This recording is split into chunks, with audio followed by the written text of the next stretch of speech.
صحیح بخاری میں حدیث ہے، نبی علیہ السلام کے پاس واشی آیا فتح مکہ کے موقع پر، اور وہ واشی کون تھا؟ قاتل حمزہ۔ اوئے ہوئے، حمزہ نبی علیہ السلام کے صرف چچا نہیں تھے بلکہ بھائی بھی تھے، دو شریک اور ہم عمر بھی تھے، دوست بھی تھے۔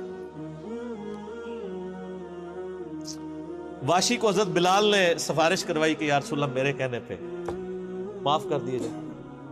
واشی پیش ہوا، فرمایا واشی یا رسول اللہ قاتل حمزہ، یا رسول اللہ تیرا ایمان قبول ہے، لیکن کیا تو ایسا کر سکتا ہے کہ اپنی شکل مجھے نہیں دکھا؟ اوئے ہائے ہائے، یہ وہ شخص ہے جو حریص علیکم بالمؤمنین رؤوف الرحیم ہے، لیکن چچا کے معاملے میں، اور وہ چچا ایسا نہیں جو صرف چچا ہی تھا، وہ دین کا مجاہد تھا، دین کے لیے کنٹریبیوشن تھی۔ اور میں آپ کو علا وجہ بصیرت کہتا ہوں کہ حضور کی وفات کے وقت اگر حضرت حمزہ زندہ ہوتے، خلیفہ اول حضرت ابوبکر نے نہیں ہونا تھا، حضرت حمزہ نہیں ہونا تھا۔ اس کا لاجیکل ثبوت یہ ہے کہ غزوہ بدر میں مسلمانوں کا لیڈر کون تھا آرمی کا؟ حضرت حمزہ۔ نبی علیہ السلام تو خیمے میں تھے نا، مسلمانوں کو لیڈ کون کر رہا تھا؟ حضرت حمزہ۔ غزوہ احد میں کون لیڈ کر رہا تھا؟ حضرت حمزہ۔ اسی لیے آپ نے پھر غزوہ احد کے شہداء پہ جا کے جنازہ پڑھا تھا نا، کہ ان کی وجہ سے بعد والے لوگ بینیفیشری ہوں گے۔ تو یہ لوگ تو بینیفیشری نہیں ہوئے، ان کو تو سب کچھ آخرت میں ملا ہے۔ یہ نہ ہو کہ اب تم آپس میں، بخاری مسلم میں یہ بھی حدیث ہے، میرے بعد کافر نہ ہو جانا کہ ایک دوسرے کی گردنیں کاٹنا شروع ہو جاؤ۔ اور وہی ہوا پھر بعد میں۔ تو نبی علیہ السلام نے قاتل حمزہ کو معاف کیا، اور فرمایا پوری زندگی پھر واشی سامنے نہیں آیا حضور کے، حالانکہ آپ کو تو اللہ نے گارنٹی دی ہے حریص علیکم بالمؤمنین رؤوف الرحیم۔ نبی علیہ السلام مومنین پر رؤوف بھی ہیں، رحیم بھی ہیں۔ اب میں تھوڑی سی انجینئرنگ کرتا ہوں کہ انسان کو اپنے چچا سے زیادہ محبت ہوتی ہے یا اپنی اولاد سے؟ مطلب اس پہ تو کوئی دوسری رائے نہیں ہے۔ جن جن کے بچے ہیں، میرے بھی اپنے بچے ہیں، آپ میں سے بھی اکثر لوگ شادی شدہ بیٹھے ہیں، آپ خود انالیسس کر لیں، بلکہ اولاد تو بعض کا انسان کو ماں باپ سے آگے ہو جاتی ہے۔ تو جن لوگوں نے حضرت حمزہ کے ساتھ ظلم کیا اور ان کو قتل کیا، ان کا ایمان قبول نہیں کیا گیا۔ تو جن لوگوں نے حضرت حسین ابن علی کے ساتھ ظلم کیا، یا حضرت علی ابن ابی طالب کو تکلیفیں دی ہیں جو حضور کے بچوں کی جگہ تھے، ان کے بارے میں آپ ایکسپیکٹ کر سکتے ہیں کہ نبی علیہ السلام کے دل میں ان کے بارے میں کوئی محبت کے جذبات ہو؟ Not at all. حتیٰ کہ آپ دیکھ لیں مسند احمد میں تواتر سے وہ حدیث نقل ہوئی ہے کہ ابن عباس کہتے ہیں کہ ایک دوپہر کے وقت میں نے خواب دیکھا اور میں گھبرا کے اٹھ گیا اس خواب کی وجہ سے۔ میں نے دیکھا کہ نبی علیہ السلام جو ہے وہ پرانگدہ حالت ہے، بال بکھرے ہوئے ہیں، جسم پہ گرد پڑی ہوئی ہے، ہاتھ میں خون کی ایک شیشی ہے، اور میں نے کہا یا رسول اللہ میرے ماں باپ قربان، آپ کی کیا حالت ہے؟ تو فرمایا کہ یہ حسین اور اس کے ساتھیوں کا خون ہے جو صبح سے میں کربلا میں سمیٹ رہا ہوں۔ اور یعنی ایک اللہ کی طرف سے دکھایا گیا یہ تشبیہ، یعنی ایک لادہ سے ایک محکمہ خواب کے محکمہ بالکل الگ سے۔ آپ مجھے خواب میں آئے تو آپ کو نہیں پتا ہوگا کہ آپ میرے خواب میں آئے، یہ اللہ تعالیٰ تمثیلاً دکھاتا ہے۔ اور نبی علیہ السلام کو خواب میں دیکھ رہا ہے کون؟ صحابی، تو وہ تو کنفرم ہے، بخاری مسلم میں حدیث ہے جس نے مجھے خواب میں دیکھا میری شکل میں شیطان نہیں آ سکتا، اور وہ شکل صحابی کو تو پتا تھی، اور صحابی بھی عام نہیں، عبداللہ ابن عباس کہتے ہیں میں گھبرا کے اٹھا، میں نے وقت اور تاریخ نوٹ کر لی اور دن بھی، کئی ہفتوں بعد پتا چلا کہ اسی دن 10 محرم 61 ہجری میں حضرت حسین ابن علی کو شہید کیا۔ تو حسین ابن علی کی وفات کے اوپر یہ ابن عباس کو خواب میں آنا حضور صلی اللہ علیہ وسلم نے انڈیکیٹر دے دیا نا، اسی حدیث کو نقل کر کے اسماعیل دہلوی، جس کو دیوبند اور اہل حدیث جو اس وقت پریکٹیکلی یعنی ایک سمجھ لیں کہ یزید کے ٹھیکیدار بنے ہوئے ہیں اس کے دفاع کے اوپر، ان کے مشترکہ امام ہے اسماعیل دہلوی، شاہ ولی اللہ دہلوی کا پوتا۔ اس نے جو کتاب لکھی ہے نا تقویت الایمان، جس میں گستاخیاں بھی ہیں، وہ اس کتاب کے اندر ہم نے اس کا جے پی جی بھی لگایا تھا، اس میں اس نے لکھا ہے کہ اس حدیث سے پتہ چلا کہ نبی علیہ السلام وفات کے بعد بھی اللہ کی جنتوں میں حسین کے قتل کی وجہ سے غم زدہ ہیں۔ اور اس نے بھی لکھا یزید پلید لفظ لکھا، وہ اس پوری کتاب میں جہاں جہاں لفظ استعمال کرتے ہیں یزید پلید استعمال کرتے ہیں، تو بعد میں سعودی ایران ٹسل شروع ہوئی تو یہ یزید کی وکالت کرنی شروع کر دی. اہل حدیث تو خیر اس وقت ناصبیت اور یزیدیت کا جھنڈا اٹھائے ہوئے ہیں. دیوبند میں کم لوگ ہیں ایز کمپیئر ٹو اہل حدیث, اور بریلویوں میں تو بہت ہی کم ہے. تو یہ میں آپ کو صرف ایک کمپیریزن بتا رہا ہوں کہ انسان کو اپنی اولاد سے جو محبت ہوتی ہے وہ تو آپ سوچ نہیں سکتے. ترمذی میں اور مسند احمد میں حدیث ہے, نبی علیہ السلام نے حضرت حسین کو اٹھایا ہوا ہے اور آپ فرماتے ہیں اللہ یہ میرے بیٹوں میں سے ایک بیٹا ہے, اے اللہ اس سے محبت کر جو اس سے محبت کرے, اس سے دشمنی رکھتے اس سے دشمنی رکھتے. ہم یہ پوچھتے ہیں کہ حسین سے دشمنی کس نے رکھی ہوئی ہے, ذرا پوائنٹ آؤٹ کریں نا. کیا یہ تھریٹیکل بات ہے؟ تھی نا دشمنی, آج تک ہے, اس زمانے میں بھی تھی. تو وہ ان لوگوں کو پھر ان کے ساتھ کیا معاملات ہوں گے. باقی واقعہ کربلا والا ریسرچ پیپر 5B پڑھ لیں تو آپ کو معاملات کلیئر ہو جائیں گے.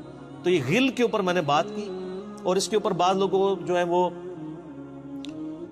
اس حدیث کے اندر تحریف بھی بعض لوگوں نے کی ہے, بعض لوگوں نے جان بوجھ کے کی ہے, بعض لوگوں نے انجانے کے اندر کیا ہے. یہ روایت المستدرک الحاکم میں بھی موجود ہے اور صحیح سند کے ساتھ, اور المصنف ابن ابی شیبہ کے اندر بھی موجود ہے کہ مولا علی علیہ السلام جو ہیں وہ ان کے پاس حضرت طلحہ کا بیٹا آیا, عثمان ابن طلحہ.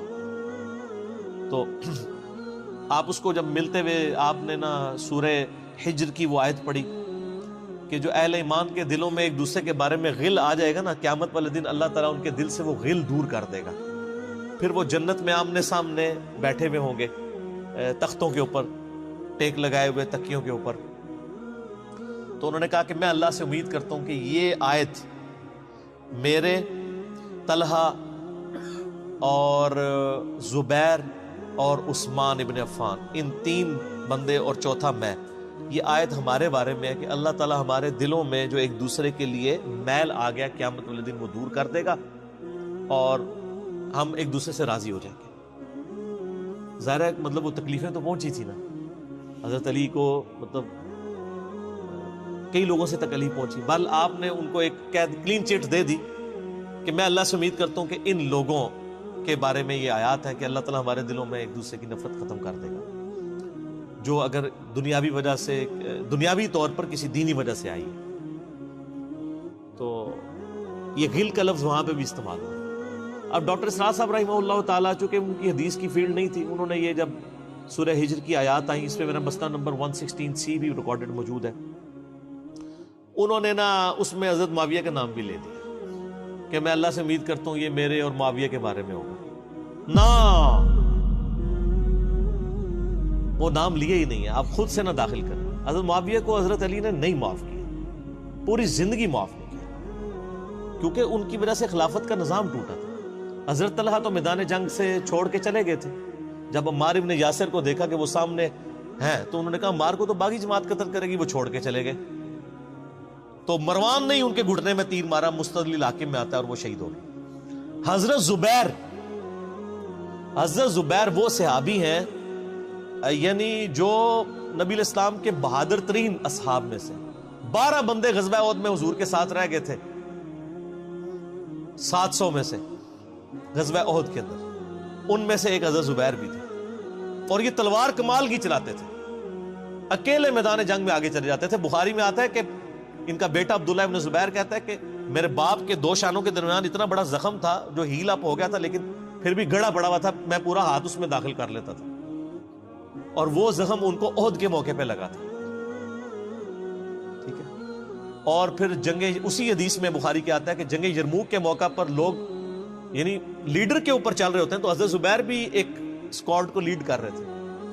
تو لوگوں نے کہا حضرت آپ آگے جائیں. انہوں نے کہا جب میں آگے جاؤں گا تو میرے ساتھ کوئی نہیں آگے جا سکتا. وہ اکیلے گھوڑے کو انہوں نے جو ہے وہ ایڑی لگائی اور رومن امپائر کی یعنی فوج کے اندر گھس گئے, اور کوئی بھی ان سے لڑنے کے لیے تیار نہیں ہوتا تھا. اتنی بہادری تھی ان کے اندر. لیکن جنگ جمل میں حضرت علی کے مقابلے پہ آ گئے.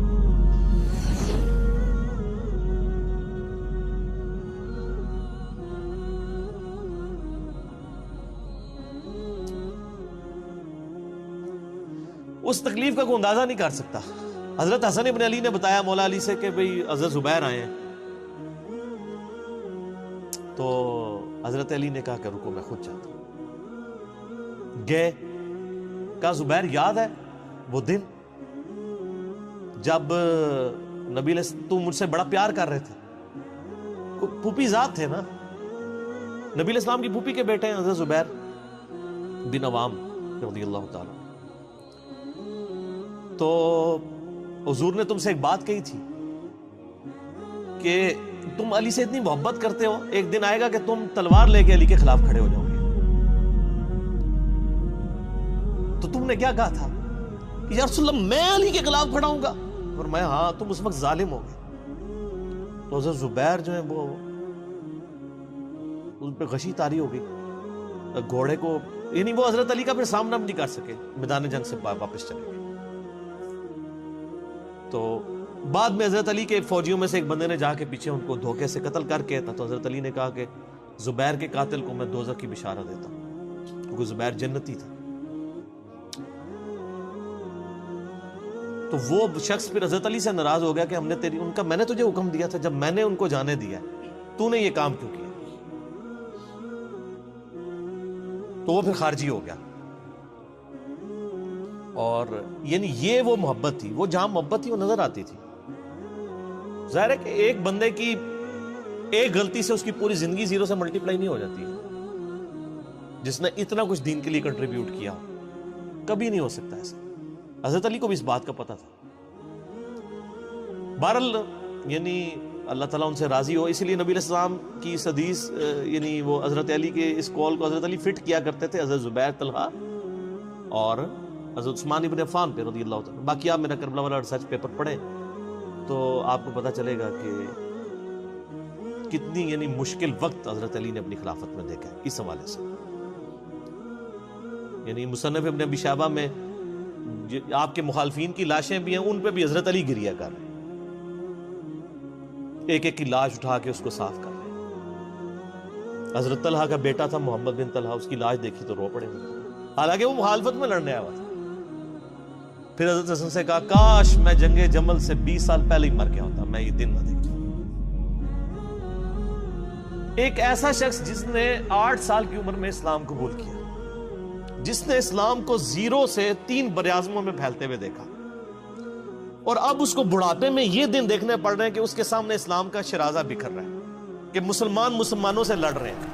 ایک ایک جنگ میں 8-8 10 ہزار لوگ، جن میں مرنے والے صحابہ ہیں حضور کی تربیت یافتہ، جو ایک آواز کے اوپر حضور کی لبیک کہنے والے تھے، شیر و شکر تھے آپس میں.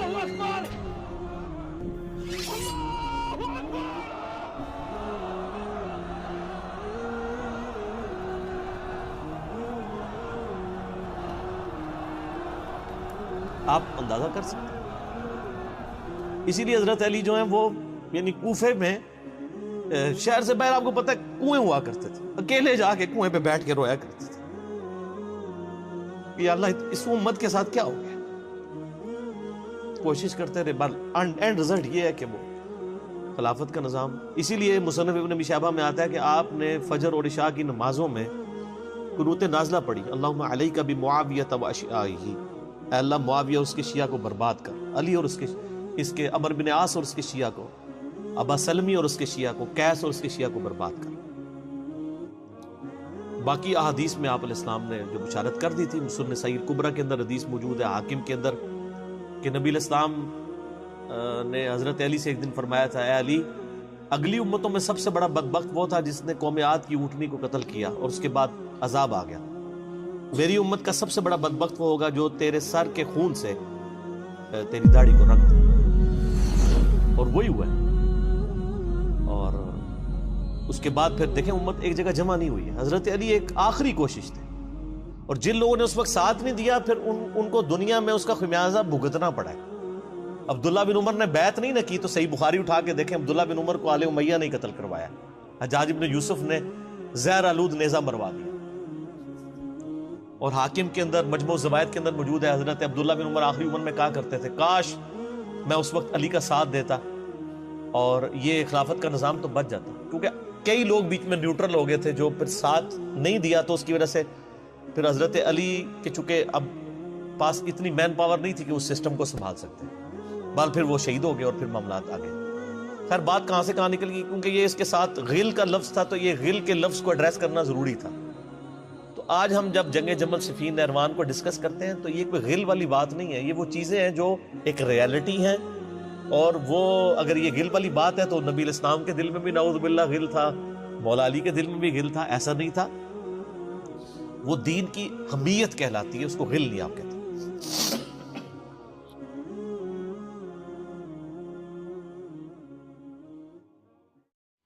واقعہ کربلا اس سے ریلیٹڈ نہیں ہے کہ جی ان کے اوپر پانی بند ہو گیا، ان کے اوپر ظلم ہوا، کتنے بندے شہید ہوئے، یہ سیکنڈری چیز ہے۔ اصل چیز ہے کربلا ہوئی کیوں نبی علیہ السلام کی محنت کو 50 سال کے اندر اس لیول تک پہنچا دیا گیا کہ ہزاروں صحابہ زندہ ہیں اور نبی صلی اللہ علیہ وآلہ وسلم کی پوری اولاد ذبح کر دی جاتی ہے۔ ہم تو یہ کہہ نہیں رہے کہ کیسے ذبح کیا انہوں نے، آری چلائی تھی یا تلوار چلائی تھی، یہ تو واقعہ کربلا تو سب کو پتہ ہے، ان کی شہادت بھی سب کو پتہ ہے۔ جامعہ ترمذی میں حدیث ہے حسن و حسین جنتی نوجوانوں کے سردار ہیں، اور ان کی والدہ جو ہے وہ جنتی عورتوں کی سردار ہیں، اور المستدرک الحاکم میں حدیث ہے حسن و حسین جنتی نوجوانوں کے سردار ہیں اور ان کے والد ان سے بھی بہتر ہیں۔ تو یہ تو ڈیفینٹ حدیثیں ہیں، یہ تاریخ تو نہیں ہے، نبی علیہ السلام کے فرامین ہیں۔ تو ان کی موجودگی میں ان کے ساتھ یہ کچھ کیا جائے تو ہم نٹی گریٹیز میں نہیں پڑھتے، ہم اس تھیم کے اوپر کہ یہ کون سی چیز تھی جس نے خلافت راشدہ کو ملوکیت میں بدل دیا، ہم اس تھیم کے اوپر بات کرتے ہیں۔ ہم کہتے ہیں چھوڑ دیں، بندے ہندے چھوڑیں، الٹیمیٹلی کیا نکلا ہے، کس کی وجہ سے ہوا ہے، وہ تو احادیث کی کتابوں میں موجود ہے۔ ہم کب کہہ رہے ہیں خفیہ کیمرے لگا گئے جی کس نے گولی پہلا تیر کس نے چلایا، یہ وہ ہم تو بتا رہے کس کے دور حکومت میں ہوا اور ان کا اپنا کردار کیا تھا، اس کو کس طریقے سے لا کے تخت پہ بٹھایا گیا، وہ ساری کی ساری چیزیں تو سامنے ہیں۔ وہ تاریخ کی کتابیں نہیں ہیں، حدیث کی کتابیں ہیں۔ اگر آپ کہتے ہیں کہ بخاری مسلم سے ہم نے صرف رفع الیدین کی حدیثیں لینی ہیں یا ایمانیات کی حدیثیں لینی ہیں اور باقی جو بخاری اور مسلم میں آل امیہ کی بدماشیوں کو ننگا کیا گیا ہے وہ ہم نے نہیں لینی ہے، تو سر پھر آپ اپنے آپ کو کلیئر کٹ، پھر ہم آپ سے واقعہ کربلا نہیں ڈسکس کریں گے، حجیت حدیث میں بات کریں گے۔ آپ کو اپنے آپ کو منکرین حدیث کہنا پڑے گا، یہ آپ اسکروٹنگ کیسے کریں گے؟ اس سے بڑی بات مجھے یہ بتائیں کہ عظمت صحابہ بڑی چیز ہے یا عظمت محمد رسول اللہ صلی اللہ علیہ وآلہ وسلم؟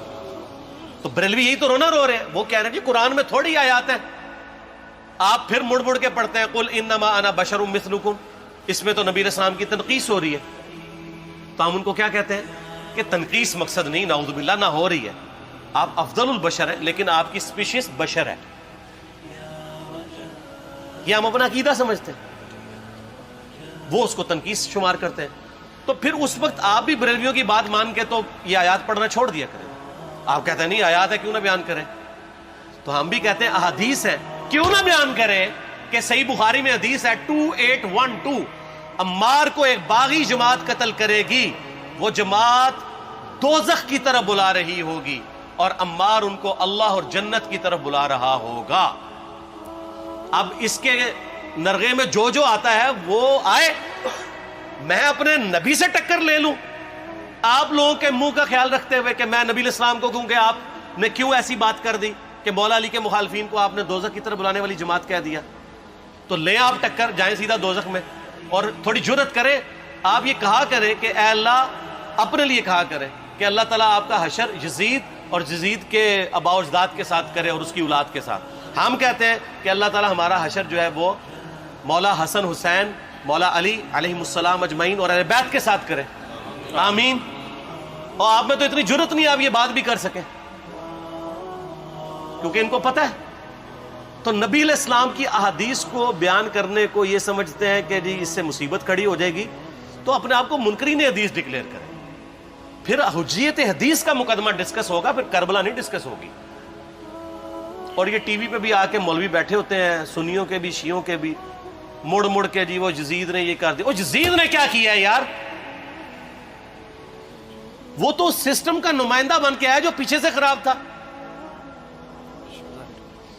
یزید کو لے کے بیٹھے ہیں، یزید یزید یزید یزید، بھائی پیچھے سے معاملہ خراب ہوا۔ اگر نہیں یقین آتا تو یہ بخاری مسلم کی میں نے آلموسٹ 200 سے زیادہ حدیث مین اسٹریم کی کتابوں سے اکثر بخاری مسلم جمع کیے، پڑھے، اور سر میں نے تو ان کو چیلنج دیا ہے یہ حدیثیں پڑھ کے نا اپنے ممبروں سے صرف ان حدیثوں کی تشریح اپنی پبلک کے سامنے کر دیں، نہیں کر سکتے۔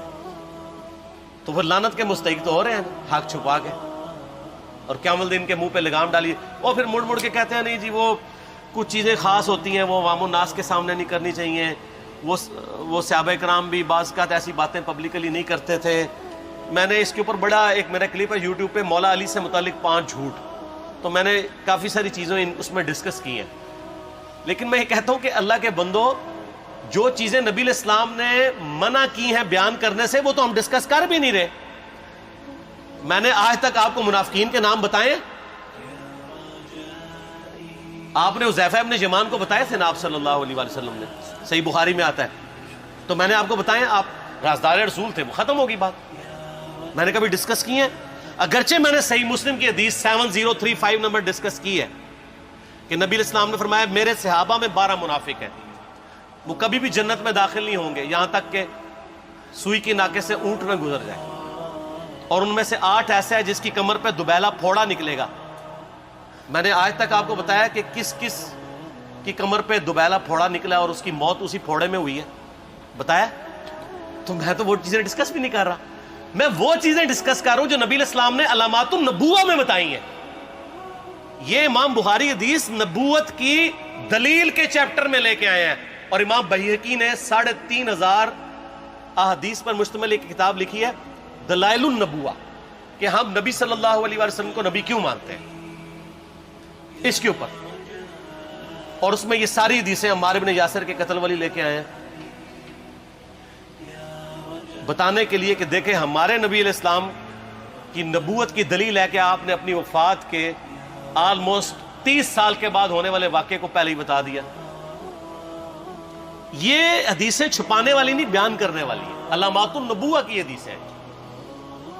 آپ کہتے ہیں چھپائیں، اگر کوئی حدیث دنیا میں نہیں چھپائی جا سکتی نا تو علامات النبوہ والی حدیث ہے، کیونکہ وہ تو نبی صلی اللہ علیہ وسلم کی نبوت کو جسٹیفائی کرتی ہے۔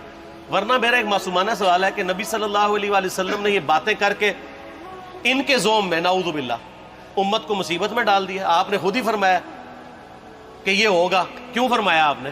میں تو بیان کر کے مجرم ہوں، تو جس نے مجھے خبر دی ہے ان کے بارے میں آپ کا کیا خیال ہے؟ یہ مسند احمد کی حدیث یہ میں نے گھر بیٹھ کے بنائی ہے کہ میری بیوی کا کیا حال ہوگا جس پہ خوف کے کتے بھونکیں گے۔ تو سیدہ عائشہ سے مجھ سے زیادہ نبی علیہ السلام کو محبت تھی، لیکن آپ اللہ کے پیغمبر تھے، آپ نے اپنے گھر کی خبر بھی نہیں چھپائی، بتا دی کہ یہ ہوگا۔ اور اس سے بڑھ کے آپ صحیح بخاری میں دیکھیں، عمار بن یاسر کا خطبہ ہے، میں نے یہ سارا، پریشان نہیں ہونا، یہ ریسرچ پیپر میں سارا کچھ موجود ہے، اور کوئی چیز بھی ایسی نہیں جو اس میں سکپ ہو۔ صحیح بخاری میں خطبہ ہے کہ عمار بن یاسر کو مولا علی نے بھیجا کوفے میں، کوفے والے نیوٹرل ہو گئے تھے کیونکہ بصرہ سے سیدہ عائشہ آ رہی تھیں، اور وہاں پہ انہوں نے کہا نہ ہم سیدہ عائشہ کا ساتھ دیں گے نہ مولا علی کا دیں گے، تو عمار بن یاسر کو تیار کرنے کے لیے، یعنی وہاں کے جو عوام تھی اس قتال کے لیے، مولا علی نے بھیجا۔ تو سیدنا عمار بن یاسر نے وہاں پہ کوفے کے ممبر پہ خطبہ دیا، بخاری کے الفاظ ہیں، اوپر والی سیڑھی پہ عمار بن یاسر نے حسن ابن علی کو بٹھایا، حالانکہ حسن ابن علی سے 4 گنا بڑی عمر تھی عمار بن یاسر کی، 90 پلس ہو چکے ہوئے تھے، 3-4 گنا ان کی عمر تھی، لیکن اہل بیت کا احترام کیا۔ خود نچلی سیڑھی پہ بیٹھے، بخاری کے الفاظ ہیں کہ اے لوگو اللہ نے تمہیں آزمایا ہے، ایک طرف دنیا اور آخرت میں تمہارے نبی کی بیوی ہے سیدہ عائشہ، دنیا اور آخرت میں، یعنی عزت اپنی جگہ قائم۔ یہاں لوگ سمجھتے ہیں کسی کی غلطی آ گئی تو پتہ نہیں کیا ہو گیا، وہ یار اس کا مرتبہ اپنی جگہ ہے، غلطی اپنی جگہ ہے، پیغمبر نہیں ہے وہ۔ اور دوسری طرف علی ابن ابی طالب ہے، اللہ اب دیکھے گا تم عائشہ کی اطاعت کرتے ہو یا اللہ کی، علی کی نہیں اللہ کی۔ کیوں؟ یا ایھا الذین آمنوا اطیعوا اللہ واطیعوا الرسول واولی الامر منکم، ان کا اولو الامر مولا علی ہیں، ان کی اطاعت واجب ہے۔ یہ اللہ نے آزمایا ہے کہ اللہ کی اطاعت کرتے ہو یا عائشہ کی۔ اور آپ حیران ہوں گے، یہ حدیث امام بخاری حضرت عائشہ کی فضیلت والے چیپٹر میں لے کے آئے ہیں۔ اگر امام بخاری مشورہ کر لیتے نا ناسبیوں سے تو انہوں نے کہا تھا سر آخری صحیح رکھو، پچھلا رہن دو۔ بلکہ پچھلے والا رکھو، آخری والا رہن دو کہ عائشہ دنیا اور آخرت میں. وہ حدیث گھڑنے کا میں آپ کو طریقہ بتاتا ہوں، کاٹ چھانٹ کرنے کا. وہ آدھی حدیثیں لکھتے ہیں نا، آدھی حدیثیں ایسے لکھتے ہیں امام بخاری کہ سیدہ عمار ابن یاسر نے خطبے کے دوران فرمایا کہ سیدہ عائشہ دنیا اور آخرت میں تمہارے نبی کی بیوی ہے، بس. لیکن امام بخاری نے پوری حدیث لی ہے، آگے وہ بھی ڈالا ہے کہ اللہ آزما رہا ہے کہ عائشہ کی اطاعت کرتے ہو یا اللہ کی، جیسے آپ کے علماء کر رہے ہیں. صحیح مسلم کی حدیث 6488 آدھی بیان کرتے ہیں سارے مولوی، بریلوی، دیوبندی، اہل حدیث، سب. میرے صحابہ کو برا مت کہو، اگر تم میں سے کسی نے احد پہاڑ کے برابر بھی سونا خیرات کر دیا اور میرے صحابہ نے 1 مد یعنی 600 گرام خیرات کی، آدھا کلو، اس کے آدھے کو بھی نہیں پہنچ سکتا بس. حالانکہ یہ مسلم کی حدیث سٹارٹ اس سے ہوتی ہے کہ عبد الرحمن بن عوف کو خالد بن ولید نے گالیاں دی جھگڑے کے دوران، حالانکہ دونوں مسلمان تھے، دونوں صحابی تھے. آپ نے حضرت خالد بن ولید کو بلا کے ڈانٹا، فرمایا تم میرے صحابہ کو برا مت کہو. تو خالد بن ولید نے تو آگے سے نہیں کہا حضور میں بھی صحابی ہوں. ان کو پتا تھا کہ عبد الرحمن بن عوف نے اس وقت اسلام قبول کیا جب اسلام کا مطلب تھا مار، تکلیف اٹھانا، اور خالد بن ولید نے گولڈن پیریڈ میں صلح حدیبیہ کے بعد اسلام قبول کیا. میں اب تم لوگ یہ کر رہے ہو، تم لوگ اگر احد پہاڑ کے برابر بھی سونا خیرات کر دو، یعنی صلح حدیبیہ کے بعد والے لوگ میرے ان کے برابر نہیں ہو سکتے. اور جو فتح مکہ پہ معافی مانگ کے مسلمان ہوئے ہیں طلقاء، مؤلفۃ القلوب، آل امیہ، ان کا تو لیول ہی کچھ نہیں ہے. یہاں تو خالد بن ولید کے بارے میں یہ بات کی جا رہی ہے. اور پھر وہ مؤلفۃ القلوب اپنے زمانے میں ممبروں پہ سب و شتم کروائیں سیدنا علی پر، تو سب سے پہلے تو ان کو کہنا چاہیے جن کے بارے میں حدیث تھی کہ تم صحابہ کو گالی مت دینا. ہم نے تو خیر کبھی دی بھی نہیں ہے. اور میں یہ آخری جملہ ان کو ایسا بولتا ہوں کہ جو ان کے دماغ تک ڈرل کر جائے گا کہ آل امیہ نے جو کچھ اپنے دور کے اندر سیدنا علی کی گستاخیاں کی ہیں نا، ہم نے تو ویسی کوئی ایک گستاخی بھی آل امیہ کے بارے میں نہیں کی ہے. میں نے آج تک آل امیہ کے اوپر بائی نیم کسی کے اوپر لعنت کی ہے؟ حالانکہ یہ مولا علی پہ کرتے رہے. یہ ہے لعنتی خود ہو گئے نا، جب مولا علی پہ لعنت کی تو لوٹ آئی. مسند ابی اعلیٰ میں صحیح سند کے ساتھ حدیث موجود ہے، مسند احمد میں بھی موجود ہے کہ سیدنا علی کو جس نے گالی دی اس نے رسول اللہ کو گالی دی صلی اللہ علیہ وسلم. جب ام سلمہ نے کہا تھا، شیخ زبیر صاحب نے اس کو تحکیم میں صحیح لکھا ہوا ہے فوٹ نوٹ کے اوپر، کہ لوگوں تمہارے ممبروں پر رسول اللہ کو گالیاں دی جاتی ہیں، تو انہوں نے کہا معاذ اللہ، ہم کب کہیں گے، ایسا نہیں ہو سکتا. تو ام سلمہ نے کہا تم لوگ علی اور اس سے محبت کرنے والوں پہ گالی گلوچ نہیں کرتے ہو کیا؟ جبکہ میں نبی کی بیوی کہتی ہوں کہ سب سے زیادہ رسول اللہ سے محبت، سیدنا علی سے محبت نبی صلی اللہ علیہ وآلہ وسلم کرتے تھے. لہٰذا جب یہ تم کہتے ہو نا علی پر لعنت، علی سے محبت کرنے والوں پہ لعنت، تو یہ لعنت تو تم نبی علیہ السلام تک لے کے جا رہے ہو نعوذ باللہ، کیونکہ علی سے محبت کرنے والا پہلے نمبر پہ نبی صلی اللہ علیہ وآلہ وسلم ہے. اور پھر کہتے ہیں سب کا مطلب تنقید ہے. اور نہ، پرانیاں گلاں، پرانے بابے، پرانے بزرگ، جھوٹے ہو. صحیح مسلم کھولو 6229 غدیر خم سے اگلی حدیث، لعن اللہ ابا التراب کے الفاظ ہیں، مٹی والے ابن ابی طالب پر لعنت، یہ الفاظ موجود ہیں. سب کا ترجمہ لعنت ہی ہے، تنقید نہیں ہے. اچھا پھر میرا معصومانہ سوال ہے کہ اس کا مطلب ہے صحابہ پہ تنقید کرنا اچھا کام ہے؟ کہیں گے نہیں. تو بتاؤ یہ برا کام کون کرتا تھا؟ شیعہ کا ابا کون ہے؟ رافضیوں کا ابا کون ہے؟ آل امیہ. تو لہذا شیعہ نو میں کہنا کہ تسی شیخین کے اوپر بکواس اور تبرہ کرنے کی بجائے نا، آپ لوگوں کو حقائق بتائیں کہ ٹوٹی کمند کہاں. یہ سب مجرمین آل امیہ ہے. اور یہ آل امیہ اور بنو ہاشم کی لڑائیاں نبی اسلام کی بعثت سے پہلے چل رہی تھی، صدیوں سے چل رہی تھی. وہ تو پھر اللہ نے بنو ہاشم کو نبوت کے لیے چنا، تو ان کو یہ پھر جیلسی ہضم نہیں ہوئی، وہ چیز آگے چلتی تھی. خیر چھوڑ دیں، ایک تلخ ٹاپک ہے. صلاۃ بر محمد و آل محمد، اللہم صلی علی محمد و علی آل محمد. ٹھیک ہو؟